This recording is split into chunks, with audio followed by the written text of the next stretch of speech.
Hello, everyone, and welcome back to the Rundown. I will be your host today, Craig DeLuz, coming at you from the West Coast, the left coast, behind the Iron Curtain, otherwise known as the Sears. But as we all know, I do not do this program by myself.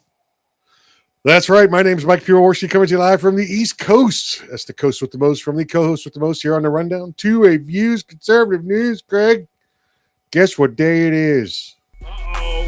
Mike. What day is it, Mike? It's hump day. Hump day? It's hump day. Hump day?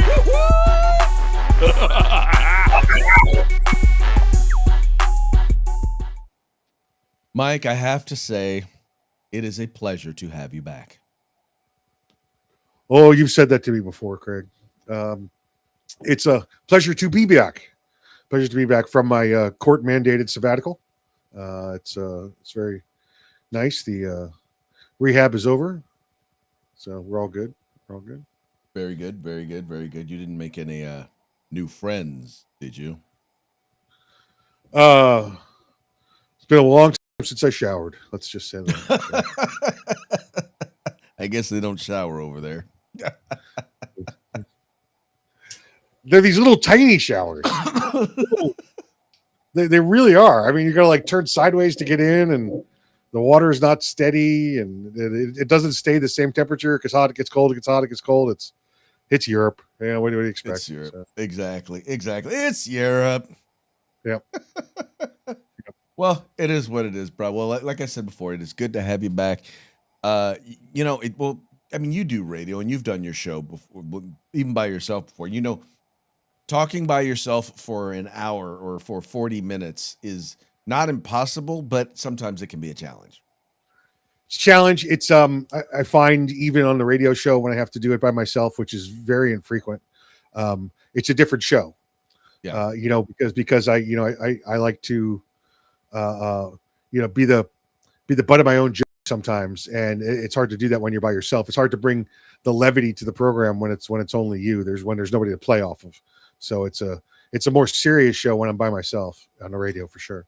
You know what? It kind of reminds me. It's kind of like trying to hit off of like trying to toss the ball, like you're playing baseball. You toss the ball in the air and then hit it. It's a lot easier when someone's pitching to you. Yeah, exactly right. Exactly right. Craig, you are the ultimate pitcher. So well, every once in a while I hit the batter. Well, that's all right. As long as you're not the catcher. As long as you're not the catcher. There you go.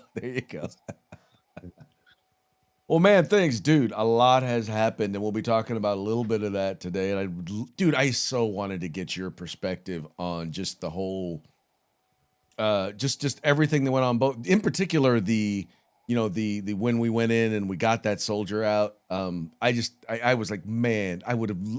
If I could have had you on for that show just to talk about what the heck right here. That was freaking phenomenal.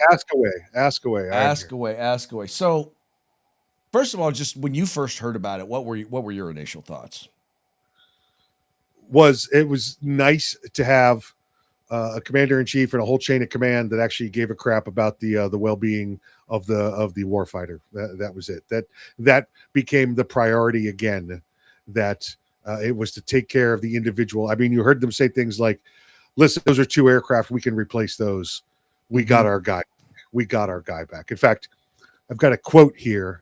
I've kept it up on my screen by one of the former General Frank McKenzie. He was the former commander of CENTCOM. And his quote there was, former CENTCOM commander noted that while the U.S. lost a couple of aircraft in the mission, it takes a year to build an aircraft. It takes 200 years to build a military tradition where you don't leave anybody behind. And it doesn't take long to screw up that tradition, and they made sure they didn't. That's right.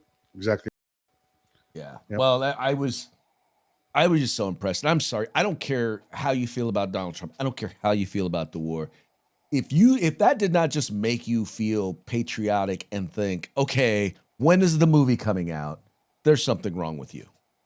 Yeah, and listen, I don't have to get too much into particulars of it. You got a full bird colonel in there, which means he's at the end plus of his career. So he's probably mid-late 40s, I'm going to guess, in his age, still flying that aircraft into the front line, up a 7,000-foot mountain peak, hide in a crevice, talking on a little walkie-talkie, waiting for them to come get him. I mean, this guy's just, a stud. If he doesn't walk away with the Congressional Medal of Honor out of this, that's going to be amazing. Well, they're probably going to try and get Tom Cruise to play him, right? Because he's in his 50s, almost 60s. He could pass for 40 something. Yeah, he could. I think Tom Cruise plays because of his Top Gun role. I don't think he's able to fit in this one, but somebody like that, somebody like that. It's just also a trip though when you think about it. I mean, you had the CIA doing their spy stuff. You had technology that had never been used before. Over 100 bombs dropped in order to anytime they got anywhere near him. Him hiding in a crevice. I mean, dude, where was there not drama in this? I mean, how about in 24 hours built an airfield behind enemy lines to support this mission? And what the French said, oh, Americans got to stop sniffing cocaine if they think they can do stuff like that. And we did it. Well, if I'm ever looking for advice on how to win battles, I go to the website Great French War Victories. That's right. Yeah, exactly right. Do the opposite. They are just, I'm sorry, the French are the absolute last people that I'm going to consult on anything having to do with any sort of military victory. Yeah. Anyway. Absolutely right. Oh, good stuff. Anyway, sir, once again, good to have you back. And it'll be nice because finally someone else other than me can give a quick shout out to our sponsors. There we go. Hitman Industries, hitmanindustries.net. Get on over there, get you some AR rifle barrels. They got rifle caliber, pistol caliber, any length you desire for your next AR build or rebarrel your current AR platform. That's hitmanindustries.net. California Republican Assembly fighting a good fight behind enemy lines. Now you can take part in California's future today. If you want the best in concealed tactical holsters on the market, get on over to hogholsters.com. That's HAWG holsters.com. Use the discount code The Rundown. That's all one word, no spaces, all caps. Get yourself a nice little discount. And if you want the best in field gear, tactical gear, web gear, law enforcement, security, fire, personal security, whatever it may be, get yourself over to uscombatgear.com where you can get everything except the gun. That's right, folks. These are our sponsors. They bring us to you so that we can bring you to them. Do us a favor, do them a favor, do yourselves a favor. Visit their website. It's real simple.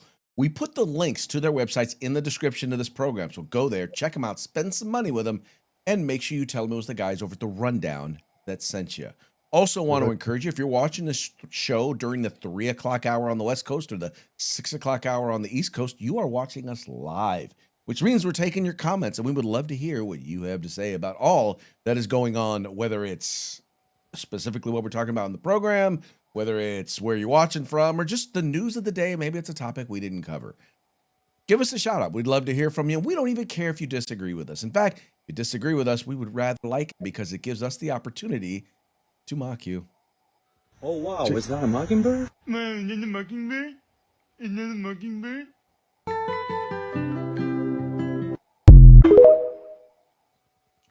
Mock you, baby. Mock you. Look at this, Craig. Fine Italian cigars. Fine Italian cigars right there. You know what's always amazing about Italian cigars is Italian cigars are American Old West style rope cigars. It's you're gonna go all the way to Italy to get Old West style cigars. Good stuff. Good stuff. I've been smoking a lot of cigars lately. At least probably about, well, not as many as you. You smoke more cigars than I do. What is that? Is that another Italian one? No, these are in Italy. They also sell Cuban cigars. Ah, very nice, very nice. Yep. Yeah, got to bring these back in the prison wallet, though. God. Mike, you are entirely too much. All right, let's get into today's program, and we're going to start off talking about the war. Now, you know that by this morning, there was supposed to be, or at least it was anticipated, that there would be the end of a civilization, and that Donald Trump would be subject to war crimes. Well, that didn't happen. And as a result of that not happening, you now have people in the mainstream media claiming, oh, well, Donald Trump chickened out and he never follows through. And I forget what the term they use is taco, right? And you've literally got people in the media musing, and this is nothing new, but when it comes to Donald Trump in this particular war, they're literally musing that we've lost the war or that we are losing the war. And I share for you as an example this piece from Al Jazeera. Did America lose yet another war? The war in Iran has repeated the failures of past U.S. conflicts defined by hubris and ignorance. Let me just read a little bit of it for you. After threatening on Tuesday that a whole civilization will die tonight, U.S. President Donald Trump had to backtrack and announce a 2-week delay in making good his threat. During this stand down, the U.S. And Iran, along with Israel in the wings, will attempt to negotiate peace. Ironically, while the U.S. maintains an overwhelming military advantage, Iran holds the strategic cards by controlling the Strait of Hormuz and hence retaining great influence in the price of gasoline and diesel fuel and the state of the global markets.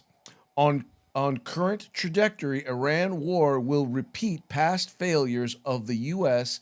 to win or achieve successful outcomes in the war it has fought. Now, Mike, as our resident military expert, what would be your opinion of this individual's analysis of our current state in this war?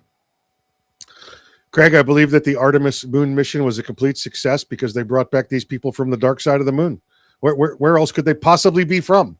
You know, this is not any part of the news cycle that's going on except in the mainstream media, right?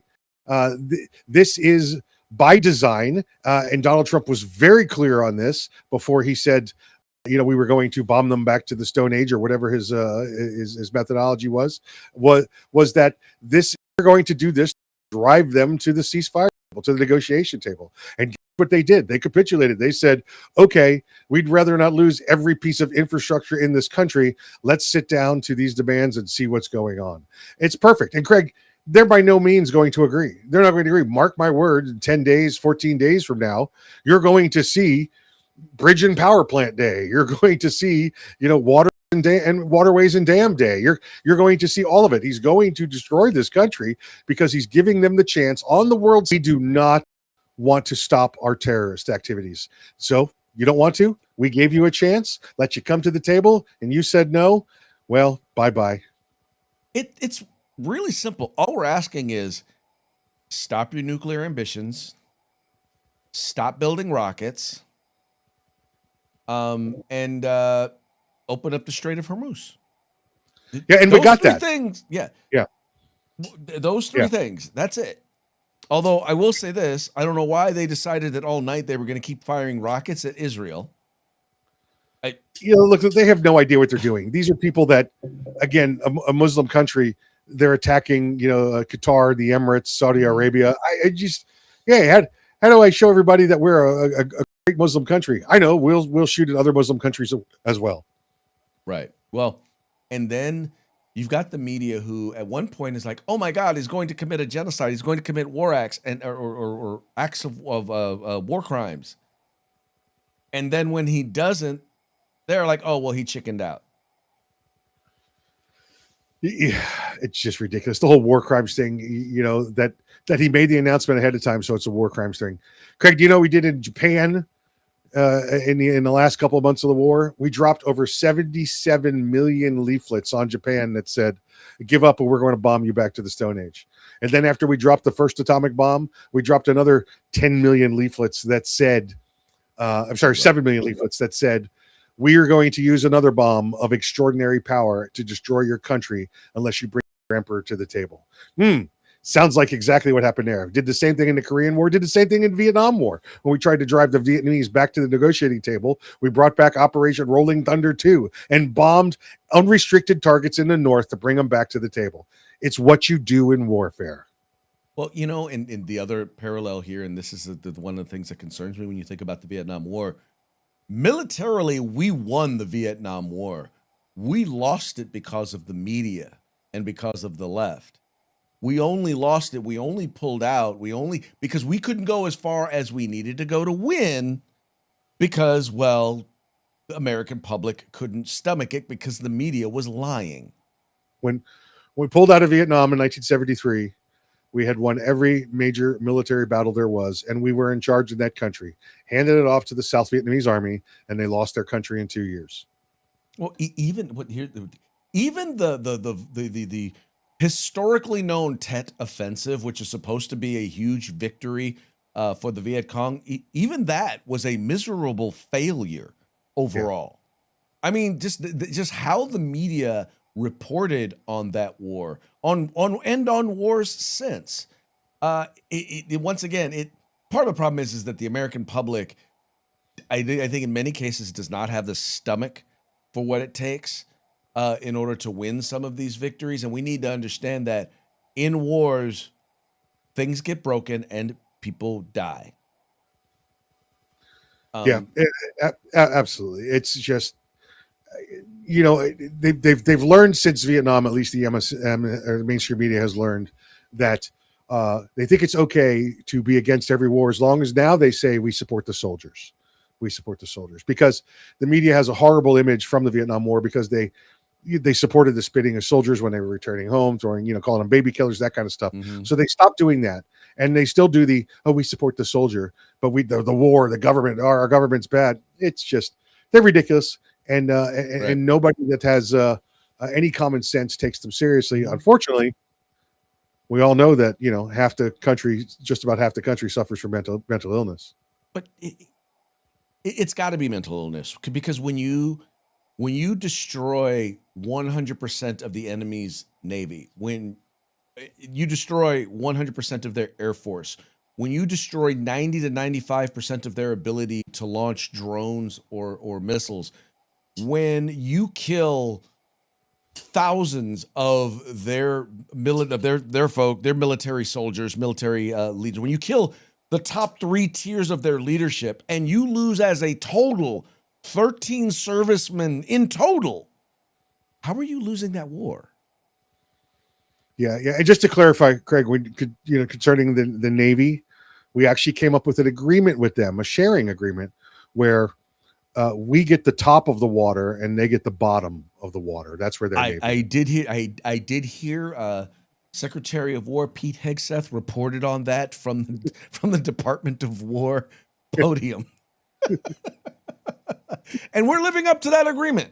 Yes, we are. Yes, we are. Yes, we are. They're not, though, because they keep trying to take the top of the water right there around the Strait of Hormuz. And they got nothing left. They got drones and diggies. That's what they got left. Yeah. By the way, just so y'all know, a lot of what's happening right now, I believe, is going to be repositioning, so that we're either going to take Karg Island, we're going to destroy Karg Island, we're going to do whatever it's going to take to open up the Strait of Hormuz. But by the way, you might as well just start referring to it now as Trump Island. Trump Island. Okay. Trump Island. All right. Yeah. Or the Strait of Trump. The Strait of Trump. Yeah.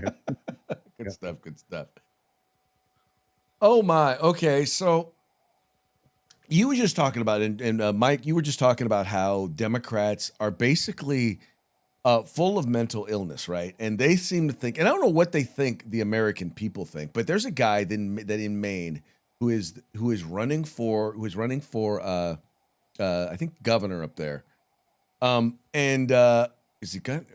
Oh no, he's a Senate candidate. I'm sorry, he's running for Senate in Maine. And dude decided, he was going to decide that he was going to see. What did he say? He says Maine Democrat Graham Planter called Jesus a zombie and the Virgin Mary a skank. He did this on Reddit. Let me read a little bit. This is a piece over at the Washington Free Beacon.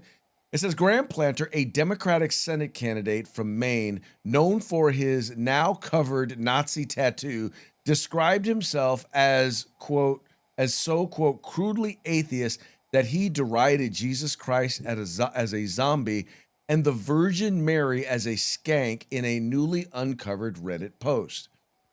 In the post, Planter responded to a 2008 lawsuit that claimed a soldier was denied a promotion for not embracing, quote, fundamentalist Christianity. Planter asked, quote, what units is this shit in?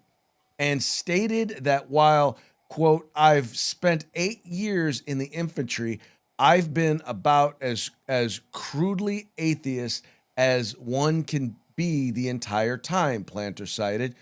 Quote, zombie Jesus jokes and Mary sucking at a covering up at covering up being a skank, okay, as examples of what he found humorous during his years in the military. Now, I don't know many people from Maine. I don't know that I know anybody and people who live in Maine. But I have to think that, and not so much that he ever thought that stuff like that was funny, but the fact that he is still like, yeah, I still think that's funny now. And I still think that's appropriate to share and think and talk about now as a gubernatorial candidate tells me how, and by the way, and the fact that he is the Democrats' nominee tells you how screwed up the Democratic Party is. Yeah, this guy's, we had a term for him in the military, a no talent ass clown. That's clearly what this guy is. The fundamentally, define fundamental Christianity. It is never once I could tell you, 11 years in the infantry and 30 years in the military overall that never heard that before. What we did hear was morality, right, and ethics, and that's what they put forth. And if he's confusing things like morality with Christianity, he's just about as big as idiot as he seems.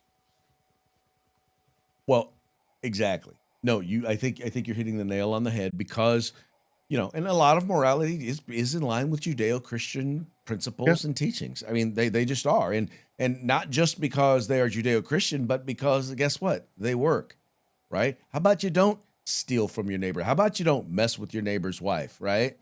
Yeah. Yes. Some very, very simple things that are there in the 10 Commandments that if you follow them will keep you out of a lot of trouble. Yeah, I mean, again, we've talked about it before. The job was shoot, move, and communicate, right? But that was not with women and children. That was with the enemy combatants, right? We were not the SS. We didn't walk through town, murdering everybody. You went after the military targets and kept going. Hey, want to give you a shout out. Christopher Julianus over on Facebook said, "Great to see both of you here. It is great. I feel really good just to be here." Christopher Julianus is the name. There you go. How you doing, Christopher? How you doing? How you doing? How you doing? Anyway, but yeah, I just think, I'm not one for just out and outright just blasting other people's religions, right, and making fun of them. Now, I've always having said that, I've always said this. You can make, for me, this is just to me, because I'm not easily offended. You can make fun of my politics. You can make fun of my religion. You can make all of that. You just have there's just one requirement. Your hair. Gotta be funny. Yeah. You can make fun of my hair. Yeah. Just gotta be funny. Yeah. That's the one requirement. Because if it ain't funny, it's just mean. That's right. It can be mean and funny. I've laughed at mean and funny. Yeah. But it's got to be funny. Otherwise, it's not a joke. That's right. It's very true. Yeah, I always laugh at look at these parody sites, and I'm like, yeah, that's not a parody site. Just because you report something as news that is not funny, and that people then pass along as being true, I'm like, that's not a parody. That's not funny. Good point. Very good point. Anyway, all I know is if this guy wins in Maine, then that says a lot about the voters of Maine. Yeah, well, and again, like you said, the MSM, they're the ones propping this guy up. Mhm.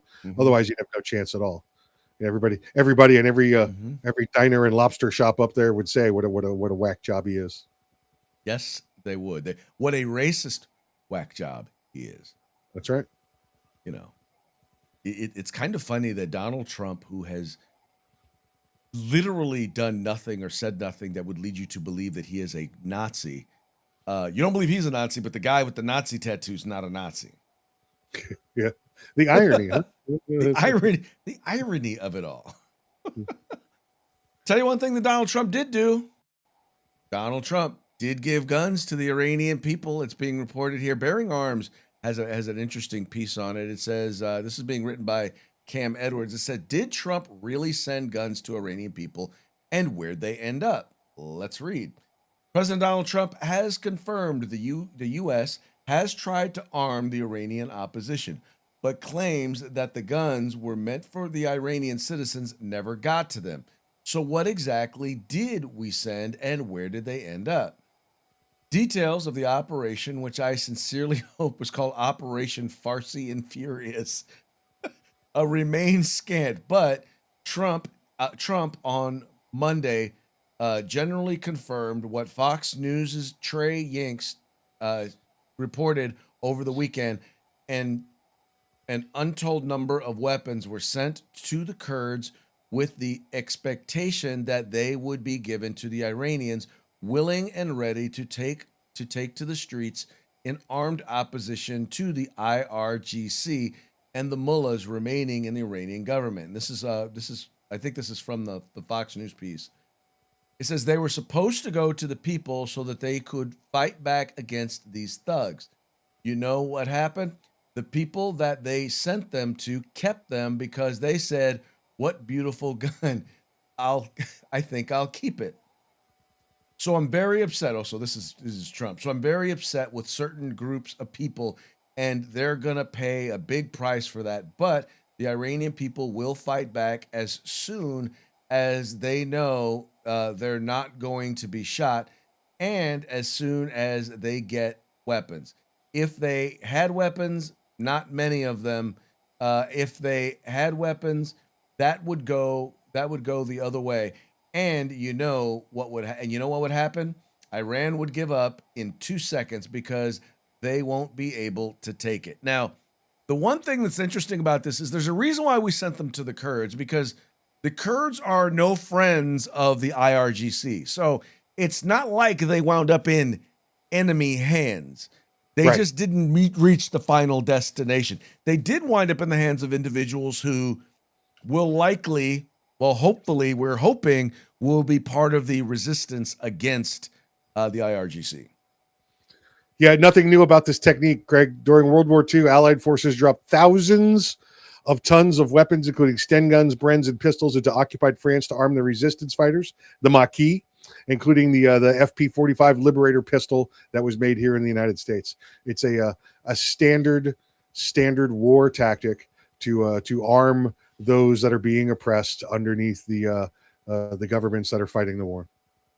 Right. Well, and that's what you always said. I mean, how do you keep tens of thousands of people from being killed as soon as they take to the streets? Well, you give them guns. People with ARs don't get in cattle cars. That is a saying that I have heard more than once.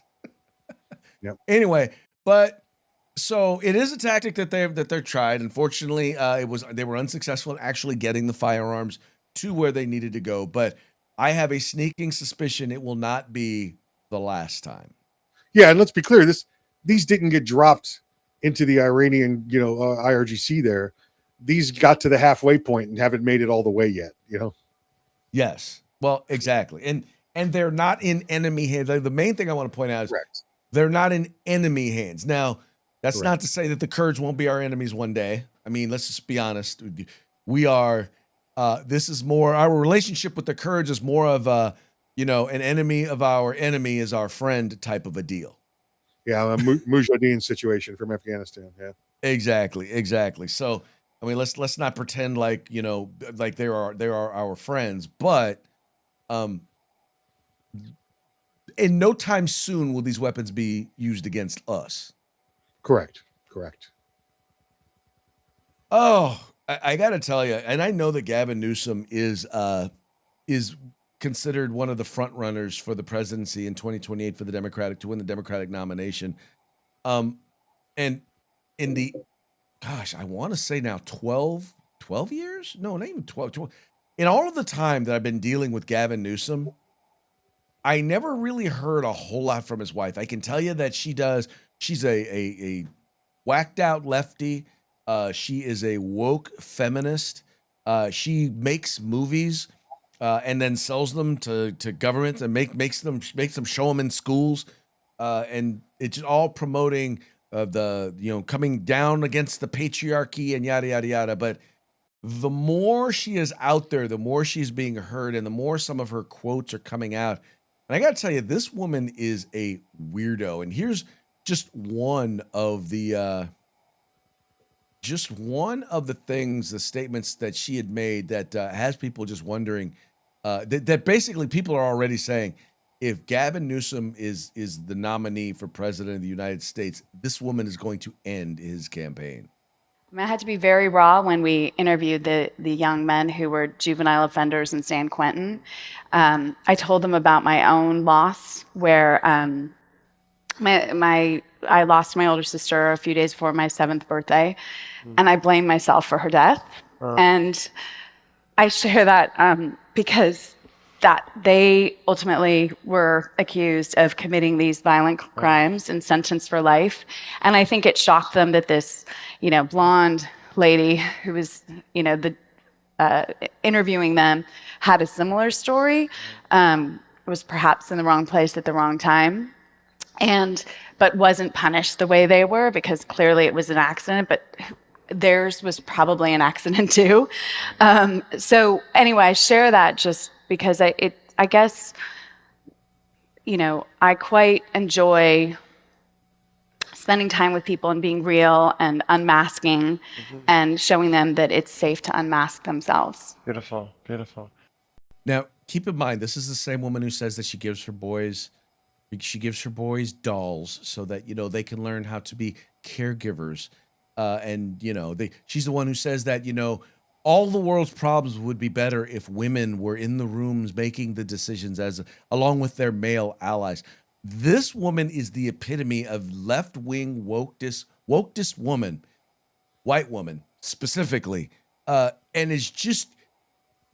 Tell me, Mike. I just listening to her, you can sense the wokeness and the white privilege just oozing out of her mouth. Yeah, it's. Listen, you couldn't script a more horribly written white victim than she is. It's crazy. She's gonna. I'm serious.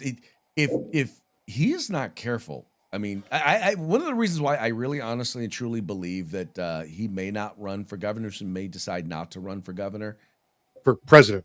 For president is because I don't think he wants to see her get lambasted in the media for the crap that she is saying. I don't know. I think his ego is bigger than her feelings to him. Well, all I know, dude, is she will be destroyed. I mean, when the mainstream media hears some of the things she says, it's kind of like there's that one meme where you see the white lady go up to the Venezuelan woman and be like, no, you don't know how oppressed you are. Yeah. Let me tell you how oppressed you are and the ways in which you are oppressed. I could see him spinning it where the evil Republicans and conservatives are going after his wife. That's not, respectful. I could see him spinning it that way. All you got to do is play your words. That's it. All you got to do is play your words. And there's so much out there. And not only that, she's not going to shut up. She's not being less vocal. She's being more vocal. When it's uncovered that she's made millions of dollars making movies that nobody wants to watch, But Yeah. she forces it, and now they're up. Now they're in schools across the country, promoting the end of the patriarchy. Yeah. No, she's horrible. Anytime she opens her mouth, stupid stuff comes out. That's for sure. Stupid, dumbass stuff comes. Yep. All right, folks. Well, that now brings us to our parting shots. Parting shots are brought to you by Hog Holsters. Go to hogholsters.com. Use the discount code The Rundown, all caps, no spaces, one word, and get your hog holster today. We've got some fun stuff here to share with you. So there's this first one. Now, we've talked about the Straits of Hormuz, but has anyone really talked to you about the gays of Hormuz? Isn't it a little bit homophobic that we're so focused on the Straits of Hormuz and not? Oh wait, hold on. I didn't put the whole. Did I not open up the thing for the whole video? My apologies. Let me redo that. Okay, now we'll do it again. Here we go. Isn't it a little bit homophobic that we're so focused on the Straits of Hormuz and not the gays of Hormuz? Yes, I agree. Yes, Yeah. for sure. Why do you think they're willing to leave the gays of Hormuz behind? I think it's just historically, gays have always been very discriminated against, which is wrong on so many levels. Even in war. Yeah, even in war. It just takes more reform in government, obviously, and then also educating society. Just feel like if we're gonna go in there, we can't leave the gay people behind. Right, I don't think we exactly. should go in there at all, but if we're going to, the gays of Hormuz, we could turn it into Fire Island. For sure. I think the worst part about that is that she believes it. She does believe believes it. it's real. She does She believe believes it. that we're being unjust against the gays of Hormuz. Okay, now this next one I got to share with you. Now this one, Mike shared this one with me, and a lot of people don't know what happened in the negotiations between Donald Trump and the leadership there in Iran. And all I will say is Trump, in traditional Trump fashion, laid the smackdown in these closed door discussions and negotiations. And I have to tell you, the language gets a little raw. Yeah. I mean, if the open the effing, if that bothered your sensitivities, you may not want to listen, because Donald Trump really, really, really goes off in this phone call. So, ladies and gentlemen, we got some exclusive audio. There was a Trump phone call with the level 7 of the Iranian mullah theocracy, because level 1 through 6 has been wiped out. That led to this ceasefire. We'll see if it lasts or not, but the concessions on that with the Strait opening up, and this is pretty profound stuff. So Andrew's working really hard to clean this up. Justin, play that if you would. This is Flaming Dragon! Okay, Flaming Dragon. Face. First, take a big step back and literally f your own face! Now, I don't know what kind of pan-Pacific bullshit power play you're trying to pull here, but Asia Jack is my territory. So whatever you're thinking, you better think again. Otherwise, I'm gonna have to head down there, and I will rain down on a godly firestorm upon you. You're gonna have to call the United Nations and get a binding resolution to keep me from destroying you. I am talking scorched earth, motherfucker. I will massacre you. I will f you up. Wow. How did you guys get that? Andrew, he's got better sources than me. I worked in administration. I don't even know people. I don't know how that leaked out. Sorry, guys. This is never meant to be like the comedy show. However, that was rolling. You know what's so funny? When I first heard it, Mike, when I first heard that, because I've seen Tropic Thunder and I knew what it was from, I heard every curse word. Yeah. Oh, yeah. Yeah. I was, yeah. Yeah. Maybe I was saying every curse word. Who knows? Yeah, that's a good one. That's a good one.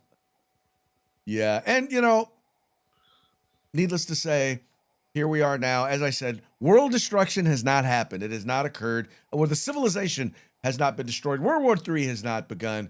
And let's just say that Dems, well, this is their reaction.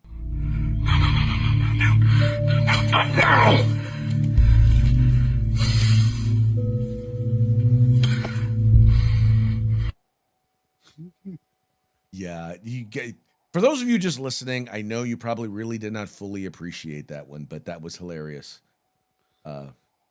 What was he? What Bryan was his Cran- character's name in that one? Bryan Cranston from Yes. Breaking Bad. Breaking Yeah. Bad. Right. Yeah. He was what was his alter ego, his drug dealing name? Eisenberg. Eisenberg. Yes. Yeah, he was losing his crap right there. Yep, And yep. now this final one right here, once again, going back to Gavin Newsom and going back to liberals, and the sheer illogic of many of the things that they believe, I think this guy really kind of nails it. That a virgin could give birth. That same crowd now believes that men can get pregnant. Yeah. So he said, basically starts off by saying liberals, the very same people who said that I was crazy because I believe that a virgin could give birth now believe that men can get pregnant. Yeah, that's some Newsom stuff right there. That is some stuff right there. All right, folks. So that brings us to the end of our program. But before we go, we're going to give one more quick shout out to our sponsors. Yep, Hitman Industries, hitmanindustries.net. They got all kinds of barrels you can want there. They got AR barrels, rifle caliber, pistol caliber, any kind of rifle, any kind of shotgun, any kind of pistol. They got every barrel you desire. That's hitmanindustries.net. California Republic Assembly, fighting that good fight behind enemy lines. Now you can take part in California's future today. And if you want the best in field gear, tactical gear, web gear, law enforcement, security, personal, whatever it may be, get your group together, get your agency together, place an order at uscombatgear.com, where you can get everything except the gun. That's right, folks. Once again, you can visit our sponsors by simply following the links in the description to this program. Go there, check them out, spend some money with them, and make sure you tell them it was the guys over at the Rundown that sent you. And that brings us to the end of today's program. We very much appreciate you tuning in. We appreciate you liking and sharing the program and encouraging your friends to do the same. We will be back tomorrow. Tomorrow will be Throat Punch Thursday. Till then, y'all have fun, stay safe, and we'll see y'all mañana.